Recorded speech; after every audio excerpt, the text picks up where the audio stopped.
लग्न झालं पण नंतर असं काही समोर आलं की धक्का बसला, हे डायव्होर्स नाही, हे वॉइडेबल मॅरेज आहे.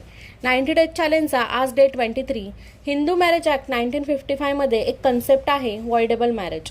याचा सिंपल अर्थ असा आहे की लग्न सुरुवातीला व्हॅलिड असतं, सगळं प्रॉपर असतं, पण नंतर जर काही सिरियस प्रॉब्लेम समोर आली तर हजबंड किंवा वाईफ कोर्टमध्ये जाऊन लग्न रद्द करू शकतात. कोणत्या सिच्युएशनमध्ये? लग्न झाल्यावर हजबंड वाईफ रिलेशन पॉसिबल होत नाही, समोरचा व्यक्ती मेंटली स्टेबल नव्हता, लग्न फोर्सने किंवा फ्रॉडने केलं गेलं आहे, वाईफ लग्नाच्या टाईमला दुसऱ्या व्यक्तीपासून प्रेग्नंट होती. पण एक रूल इम्पॉर्टंट आहे, फ्रॉड किंवा फोर्स असेल तर 1 वर्षाच्या आत केस फाईल करावी लागते. आणि जर खरं समजल्यानंतरही तुम्ही नॉर्मल हजबंड वाईफ सारखे राहिलात तर नंतर कोर्ट मदत करत नाही. वॉइडेबल मॅरेज म्हणजे ऑटोमॅटिकली कॅन्सल होत नाही, पण तुम्हाला कोर्टमध्ये जाऊन ते रद्द करायचा ऑप्शन असतो. अशा सिंपल लॉच्या व्हिडिओसाठी लाईक, शेअर आणि सबस्क्राईब आणि कमेंट नक्की करा.